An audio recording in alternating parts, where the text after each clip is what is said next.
everyone, and welcome to another episode of the Today's the Day Changemakers Podcast. I am Jody Grinwald. This week's episode is truly focused on having clarity of vision. My guest this week is Benjamin Jamie Salka, the co-founder and CEO of Story Pirates. Everything the Story Pirates create is based on the core belief that kids are creative geniuses. From multiple award-winning albums, a series of acclaimed books, a sold-out national tour, a weekly PBS series, and one of the top downloaded podcasts for kids and families.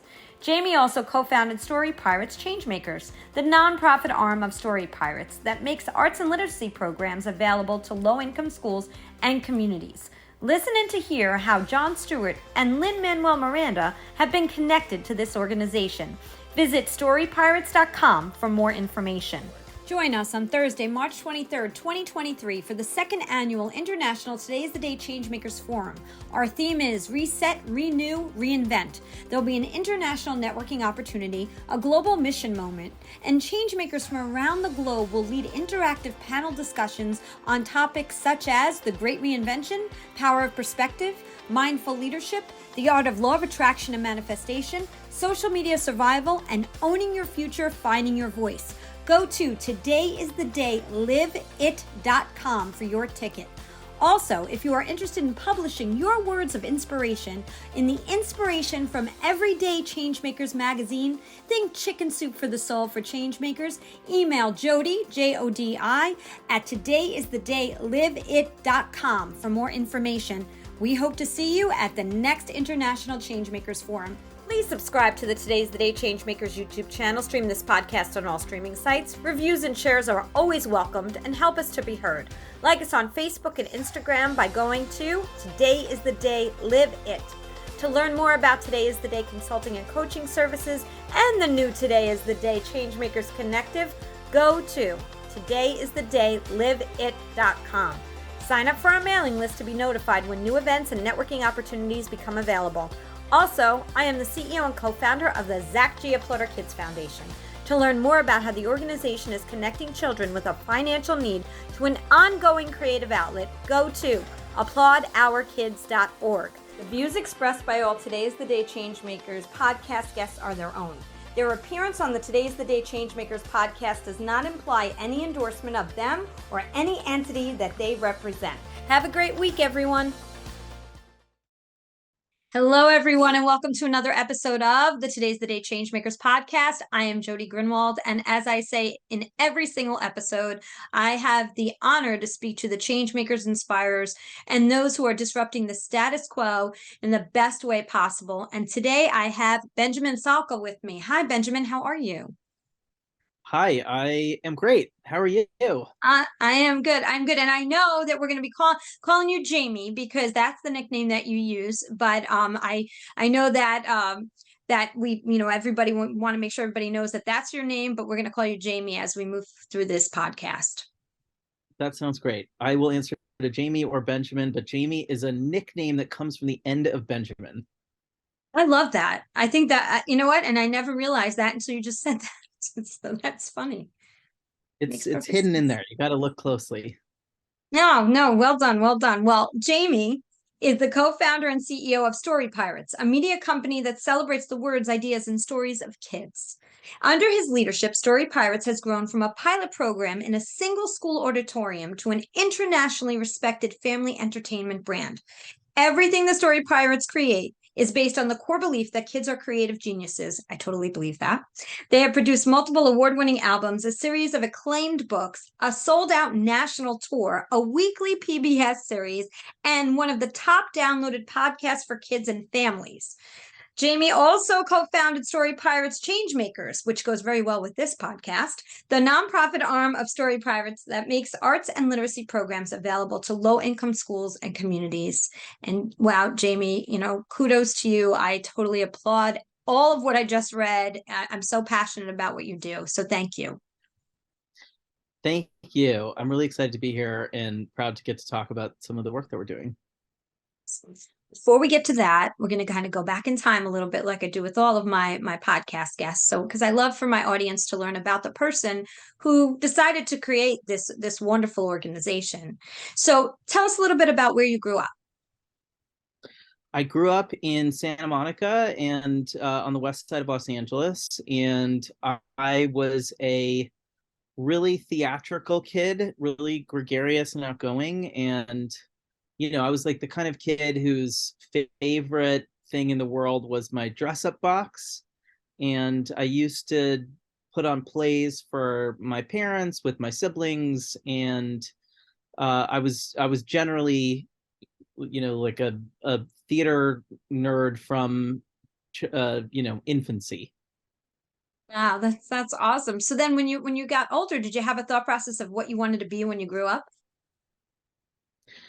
I I think I wanted to be a bunch of different things growing up. At the youngest age, I remember wanting to be a therapist, like 5, 6 year old wannabe therapist.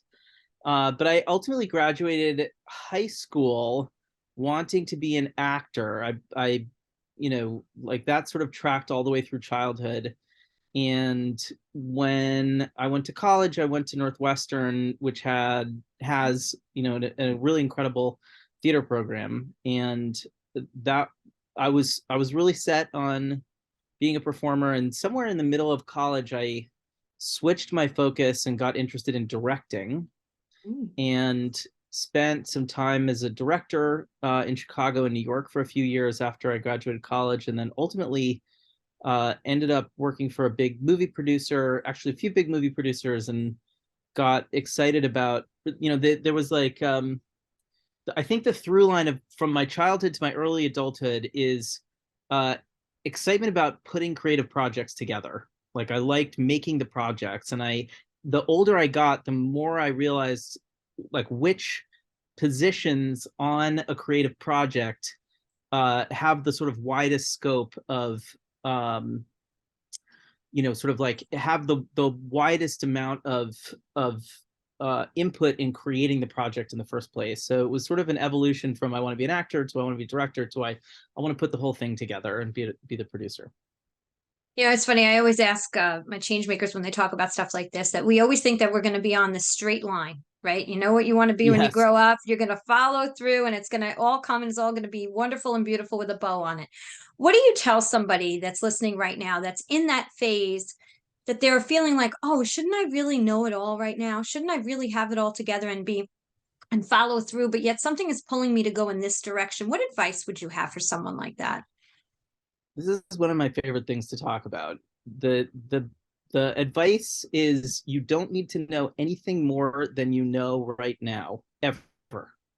You never need to know anything that you haven't learned yet. That's the whole point of life, is that it keeps unfolding. And I think that we all have that, where at any given point in your life, all you know is what you know at that point. You only know what you've learned, and how you feel about it and how it affects you and what it makes you want to do. And obviously that changes as we all grow and collect new experiences and become different versions of ourselves. And I don't know, that's a really cool thing that you brought up, and I spend a lot of time thinking about that.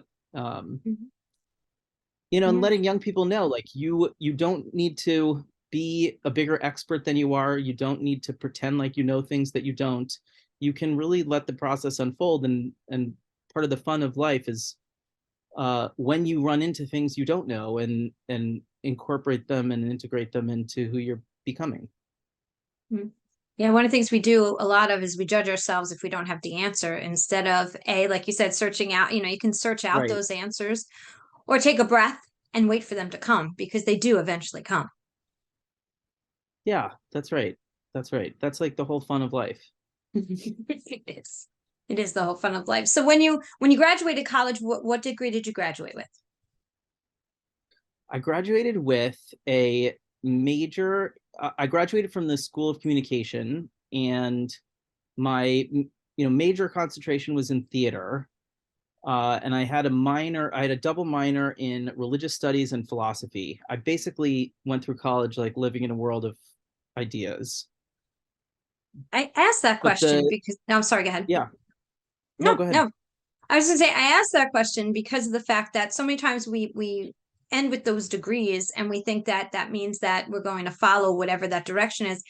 And things just happen, right? You said you worked with some major movie producers, and you were working in, all different jobs within the theater role. And then you wound up, creating Story Pirates. Before we get there, though, I do have a question. What was your favorite role what was your favorite part of working in the theater after you worked so many different roles? It's hard to pick because I didn't ultimately become a director, although I did spend my 20s directing cool stuff on and off. Assistant directing on Broadway, directing my own theater off Broadway.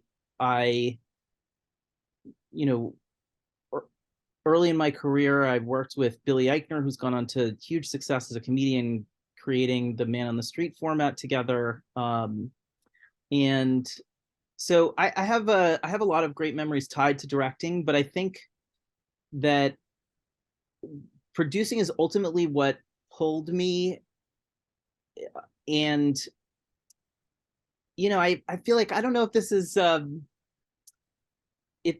really answering the question you asked, but Story Pirates was it. Like, to me, that's the moment where I felt like I was struck by lightning. So let's talk about that. Yeah. Yeah, I mean, there's a reason. We started Story Pirates almost 20 years ago, and I just knew when we were starting it that I wanted to spend the rest of my life working on it. It was like, love at first sight, but for business. And I didn't come up with the idea for it. My business partner Lee Overtree had the original idea to start Story Pirates. It was inspired by a college theater company at Northwestern that a lot of the original Story Pirates were a part of, called Griffin's Tale. It still exists today. The basic idea of Griffin's Tale is it's sketch comedy created by hilarious people, but all based on real stories written and sent in by elementary school kids. So kids write stories, wildly imaginative, often hilarious, and touching stories, and really, really funny actors, comedians, and musicians bring them to life. And that was the original idea behind Story Pirates. And when Lee brought it to me and asked for some advice, just because I'd worked for producers in New York and LA, they were just he was asking for advice on how to get it going, what kind of business structure they should use, nonprofit, for profit, questions about marketing, just like basic stuff. I remember saying, like, I don't want to answer any of these questions. I want to run it. I want to actually figure it out with you. And I just remember having this moment where I wrote him like a 4-page single-spaced letter begging him to let me be the CEO of this company, and promising that if he was open to it and let me do it, that one of two things would happen. Either we would become a family entertainment brand respected all over the world for this crazy idea of listening to kids and bringing their stories to life, or we would die trying. Like, there was no other alternative.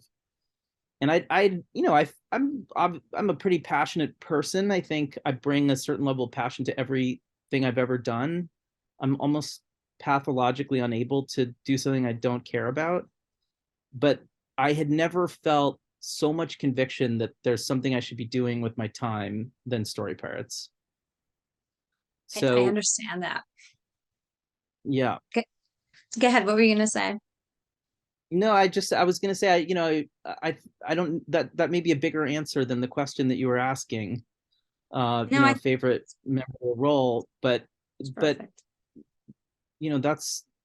that's what jumped out at me. Like, it was such a big moment and such a clear, there's some moments in life, there's so many moments where you don't know what you're doing and you feel like you're fumbling through this world. And that's okay. But once in a while, you get these flashes of insane clarity where your compass is just so, so clearly in focus, and you just know there's something you need to do. And Story Pirates for me was that. Yeah, it puts you right in your flow. Time is not even a construct. It's just you're That's just right. flying. Yeah, you're just like, I'm gonna just do this. I have to do this. Yeah. Hmm. Yeah, I understand completely. That happened when I started Applaud Our Kids. It happened when I decided to become a coach. Those were the things that when you feel it. But again, like you, I didn't have a straight path. So that's the reason why I wanted to bring that together, is because Yeah. you're not necessarily producing a show, but you're producing an organization and creating incredible things. I mean, you have been on, PBS. I'm reading, the top rated kids podcast. So let's talk a little bit about the things that have come out of Story Pirates and the evolution of Story Pirates, so that people can understand it doesn't start big. It's all about building it up and having someone as inspirational and motivated as you behind it. Thank you. That's really nice of you to say. And it's been an amazing, crazy journey. We started off as this tiny little theater company with a big dream. I think the ambition was always there from the beginning, but the origins of it were so humble. We were in the 60-seat basement of the Drama Bookshop in Midtown Manhattan doing a show. I think at that time 3 times a week, 2 shows on Saturday and one on Tuesday night or something like that. And it was co-produced by a company called Backhouse, which I helped co-run with Lin-Manuel Miranda and Tommy Kail, who were totally unknown at the time, writing in the Heights on the same piano that we were doing Story Pirates on. And it was just this tiny little show. And I remember it was just the original group of Story Pirates was me and Lee and Eli Bolin, one of my close friends, who was our musical director, and a bunch of, like 12 friends from college. And I think that, the statistics on theater companies started by friends from college is like, 99% fail in their first year. But there was so much will. But I do remember, we announced the show. It was 3 times a week. So we had 60 seats to sell 3 times a week, 180 tickets. And after about 3 or 4 weeks, we went from having completely packed houses to having totally empty houses. And the reason for that was because we knew about 180 people in New York. Like, that was the number of friends that we had to come see it. And, most of the original group didn't grow up in New York. We were all transplants from college. We invited all of our friends. They came. It was a big success. But then that was it. We didn't know anyone else. And one of the first obstacles we faced was, how does it not die right here and now? How do we get new people to come? And we went on a sort of scrambling several-month journey to figure out how to just get people's attention and have them come see the show. And one of the ways, we did a ton of soul searching. I remember reading every marketing book I could get my hands on. I didn't have a background in business or marketing, but I had worked for producers, and I think, what we had more than anything was just the will to make it work at all costs. And I remember we tried a bunch of stuff that didn't work. Like, we printed out flyers and had the cast go into Times Square and hand out flyers, which turns out to be an incredibly demoralizing experience. That didn't work. What did work was a sort of a weird combination of new ideas we had. The biggest thing we did is we went from doing the same show every week. Basically they'd rehearsed one show full of stories written by kids, and they would perform the same set list for each show. We changed that up. It took a lot more work and rehearsal, but we started performing new stories at every single show that we'd rehearse just for that show.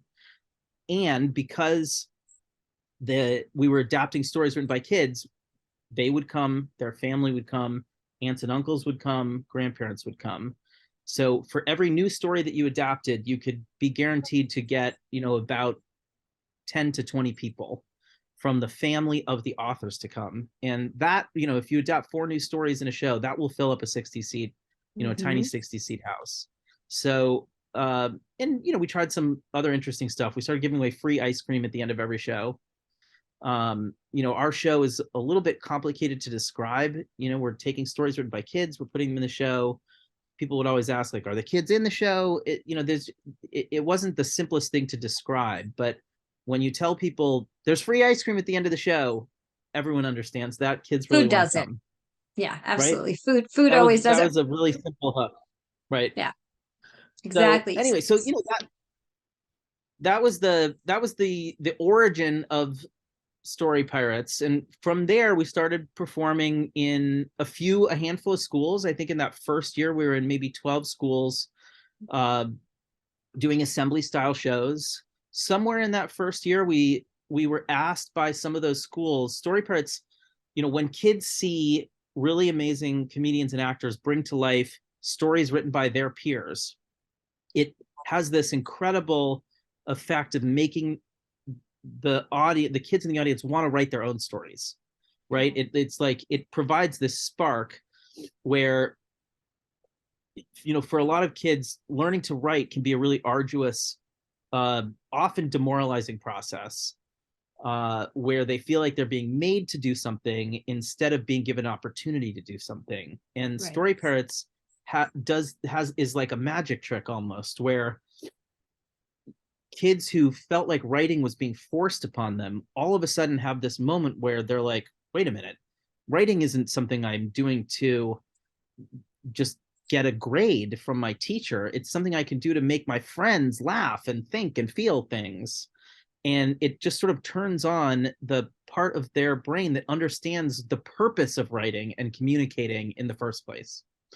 And, because that effect is so strong with Story Pirates, schools, principals and English teachers started asking us to teach writing workshops.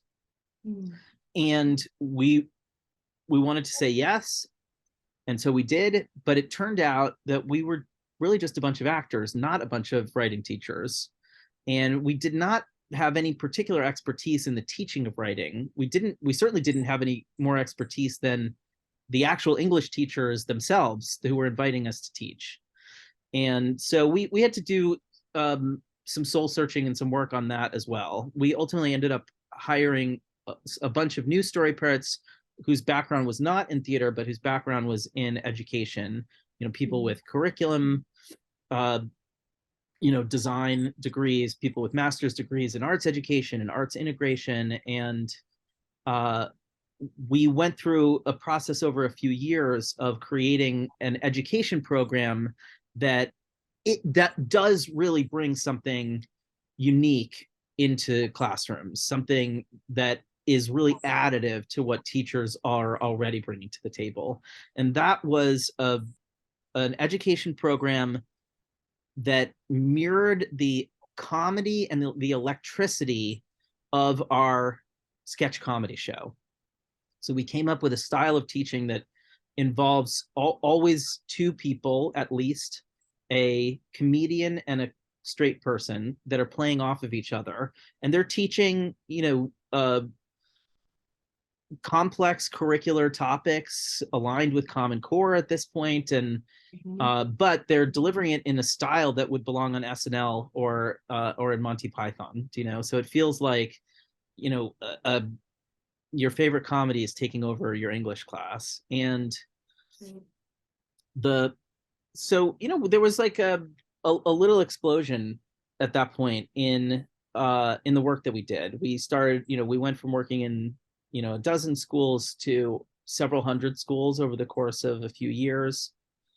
And then we had this amazing stroke of luck where Jon Stewart, at the absolute height of Daily Show mania, came and saw one of our shows with his kids and loved it, introduced himself to us afterwards, shook our hand and said, "This is amazing, guys."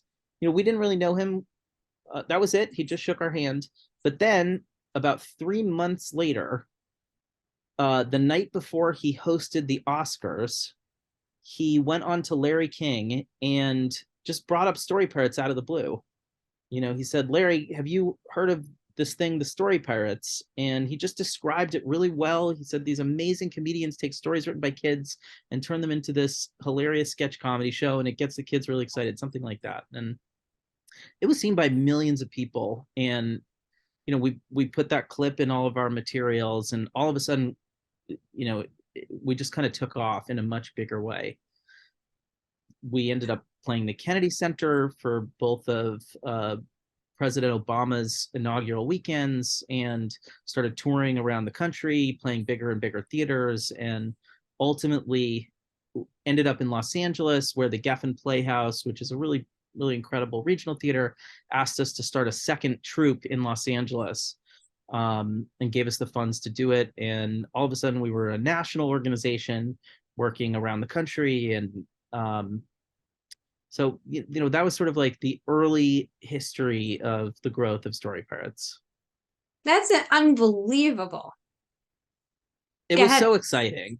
Yeah, I mean, it was just like, we sort of had a big dream when we started this thing, but the actual process of it unfolding and the combination of the challenges that you face as a tiny organization, mixed with these moments when, your world changes, you get recognized by, people who are the top tastemakers in the world, who's saying, this thing is good. Like, the push and pull between how hard it is to start something and how rewarding it can be when it starts paying off. I mean, those days were so exciting and dramatic, and it was a quite a time, as they say. Pam 10 is a leader in IT enterprise solutions and staffing. They are driven to transform their clients' business performances. They do this every day by providing their clients with the best services and products like BizLego, an online community platform, and Colear, a unique learning management system. They also transform the lives of women and children through their associated nonprofits, SheTech, which supports women in and joining the technology field, and Softkin, support organization for kids in need.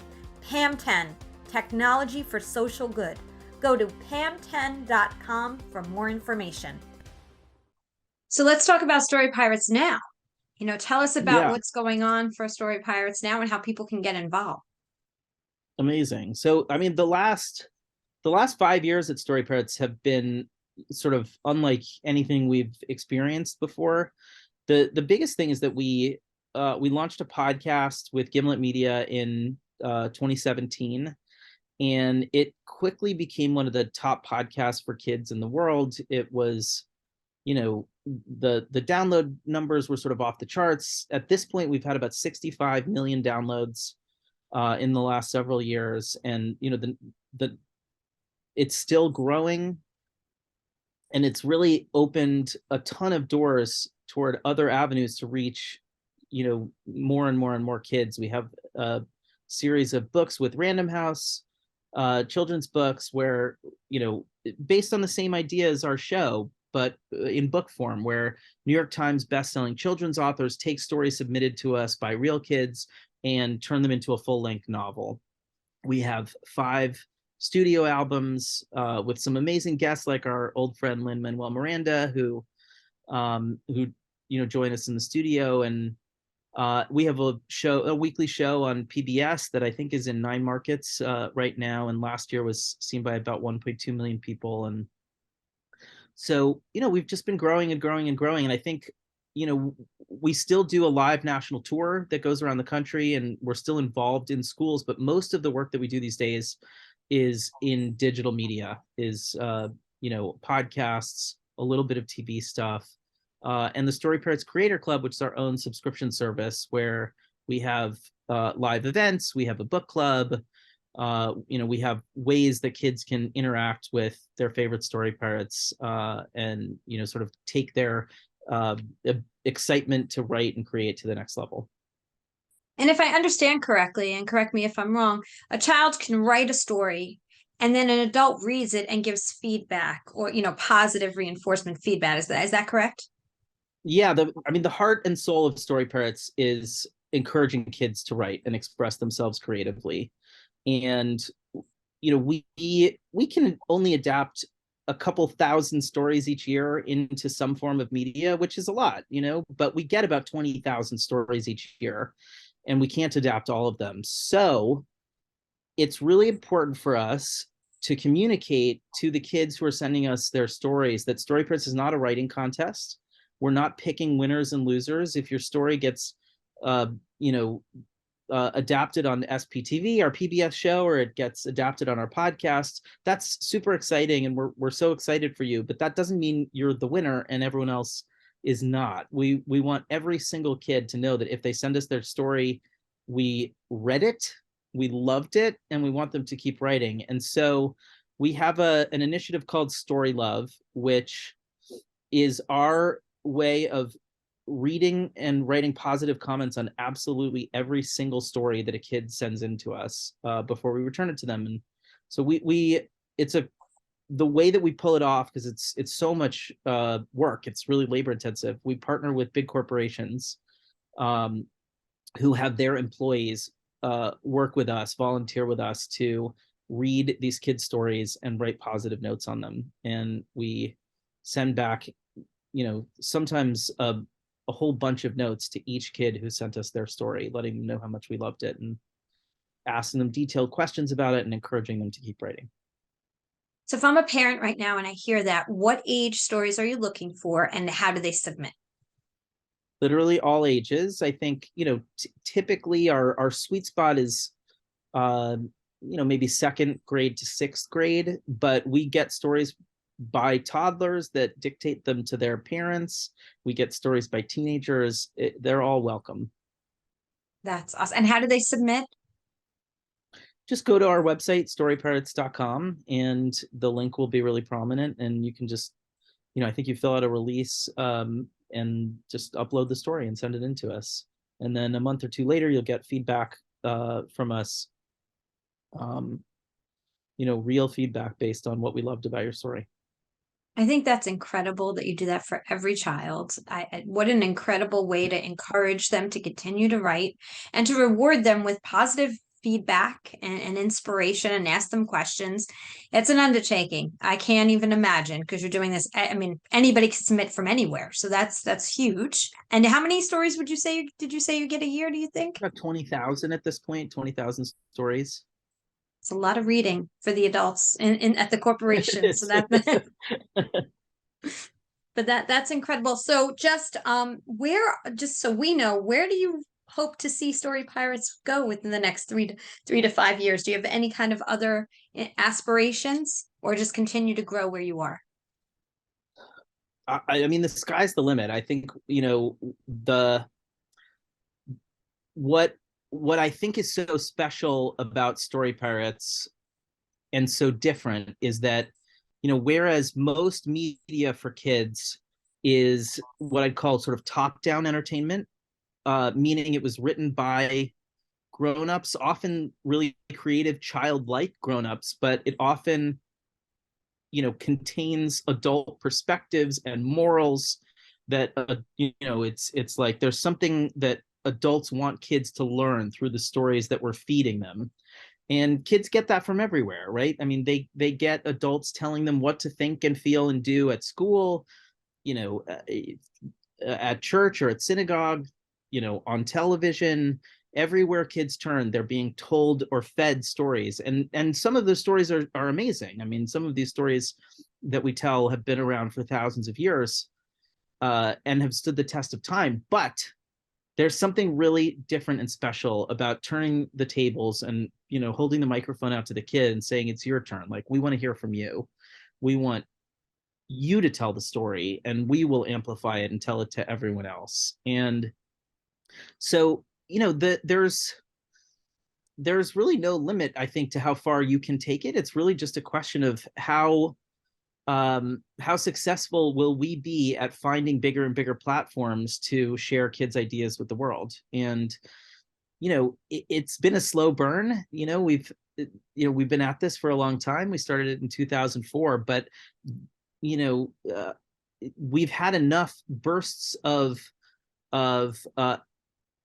these moments where Story Pirates explodes in some way, and we get to do it bigger and better, and with more resources. And my hope is just that continues happening. We started the pandemic in 2020 with the Story Pirates podcast and all of our in-school programs and theater programs. Immediately, the theater programs and the in-school programs had to stop existing.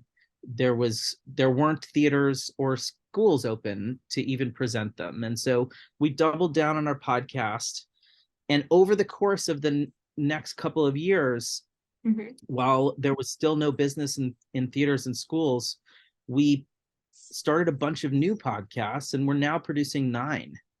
The Story Pirates podcast is the major one that's out there right now, but we have a bunch of new podcast series, a few that have come out, and a bunch more that are on the way, plus our show on PBS and all of the other stuff that I've sort of already rattled off. But we would love to keep growing and reaching more people on all of these really exciting digital platforms, more PBS, more podcasts, more TV, more publishing, and more Creator Club. I think that's, at the end of the day, like, we love doing this so much. It feels like, such a great combination of really meaningful work, but also really, really entertaining, and of course, yes. Funny and electrifying and exciting. And we're just going to keep pushing and pushing until I promised Lee at the beginning of this whole journey that we would take over the world with this, and that's still what we're trying to do.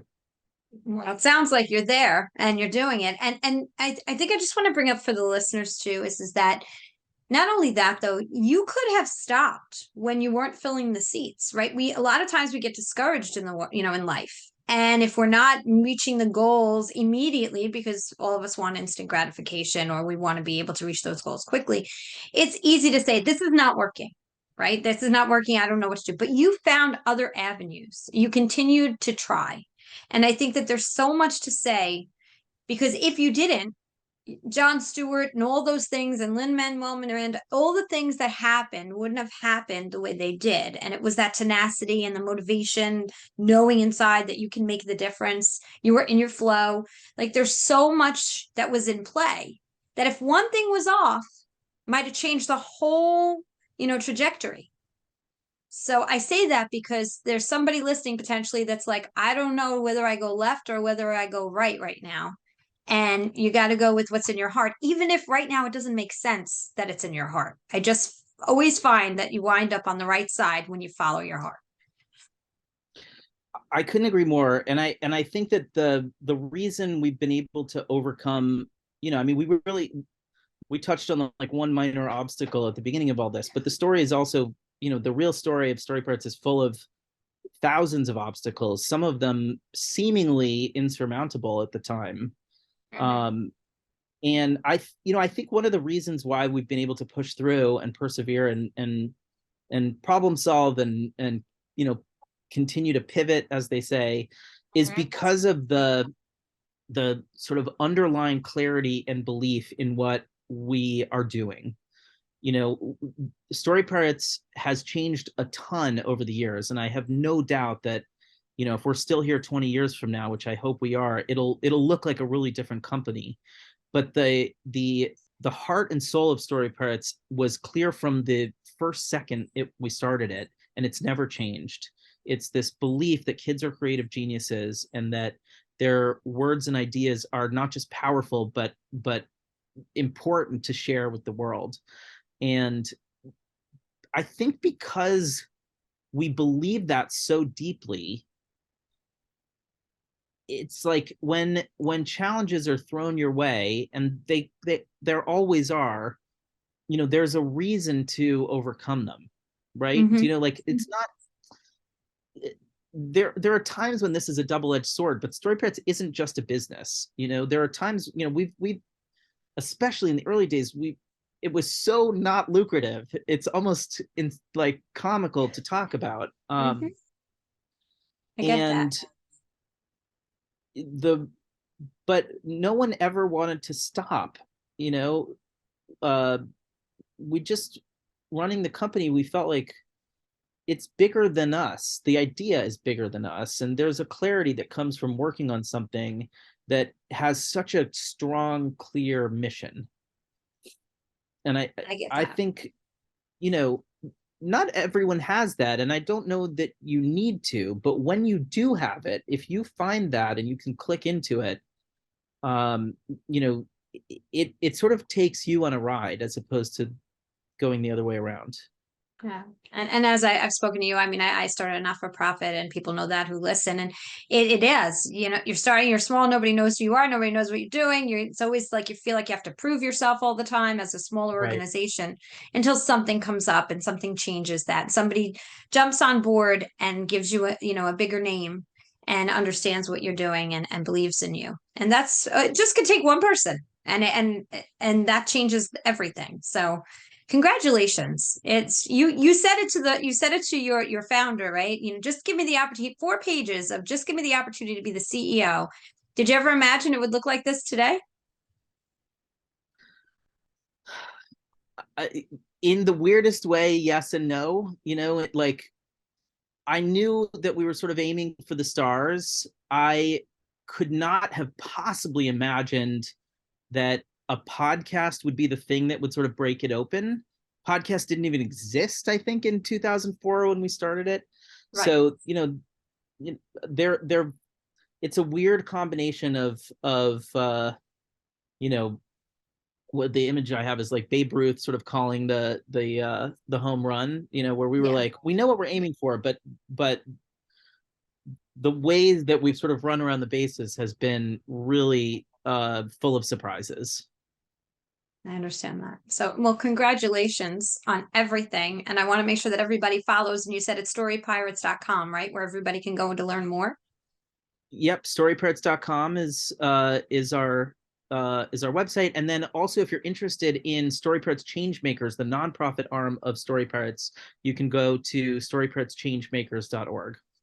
And that has info on, you know, our advocacy work and the programs that we bring to Title I schools and low-income communities, and also info if you work for a company that's interested in working on Story Love with us, which is, you know, something we have a big need for and really appreciate companies getting involved and supporting us. Absolutely. You just heard everybody, 20,000 stories. They need readers for sure. I mean, that's for sure. So that's great. Make sure to go and check out what is it? Story Pirate Love? Story Love is the volunteer, the corporate volunteer program. And you can find out more by going to storypirateschangemakers.org. And then if you're interested in, you know, if you're a family and you want to submit a story, you just want more info on our podcast or books or TV show, you can go to storypirates.com. Incredible. Jamie, I'm going to ask you what I'm asking every guest the same last question this year. I change up that question every year. And this year it is, and it's really apropos because we're talking about young change makers here too. What advice or lesson learned could you give to a young or seasoned change maker, and I should say end seasoned change maker, today? I don't know. Just thank you. Keep doing it. I wish I had something more profound, but I you know, I'm really motivated by a desire to do something positive and make changes in the world. And I just want anyone who has a similar impulse out there to know that it's worth it.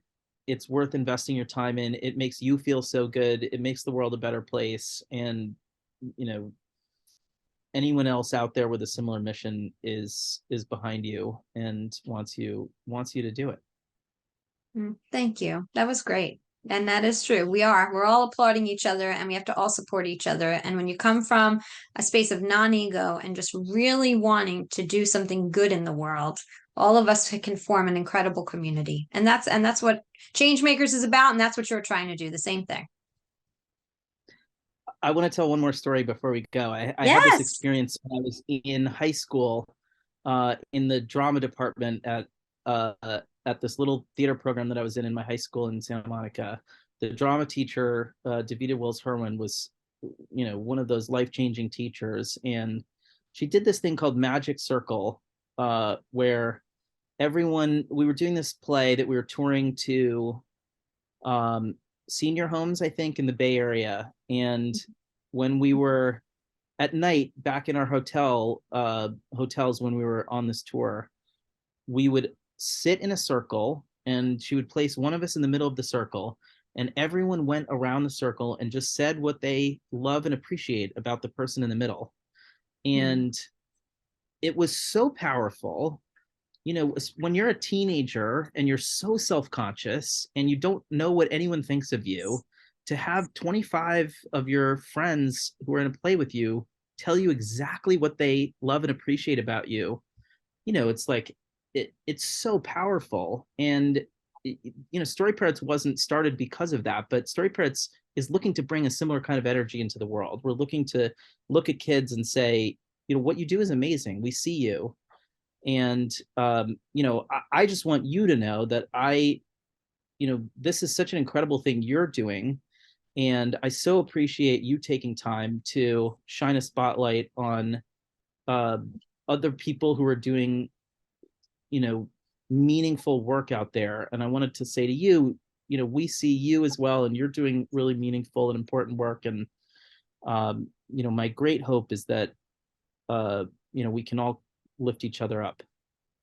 Thank you. That means a lot to me. I really do appreciate it. Changemakers was only started so that we can all create a connective community, because the power of perspective is important. Lifting each other up is important. And one of the things I also say on this is, if we could all just be a little bit less judgmental and share our vulnerability, oh my gosh, what an incredible connection we could all have. And that's what's really always been so important to me. So thanks, Jamie, for that. I really appreciate it. Thank you. Welcome. Thank you for sharing about Story Pirates. Please, everybody, go to storypirates.com, check out their nonprofit arm, and submit stories, and organizations who may be interested. Please follow up and help them read those beautiful stories and write back to those kids who are really trying to connect to writing. Jamie, thank you for your time. I really do appreciate it. Thank you so much, Jody. Have a great week, everyone. And before I go, I'm going to say what I say every single podcast episode. Today is the day. You cannot go back to yesterday, and you do not yet own tomorrow. So what small or large step are you going to take today to get yourself closer to your goal? Again, thank you to Jamie, and have a great week, everyone. Bye.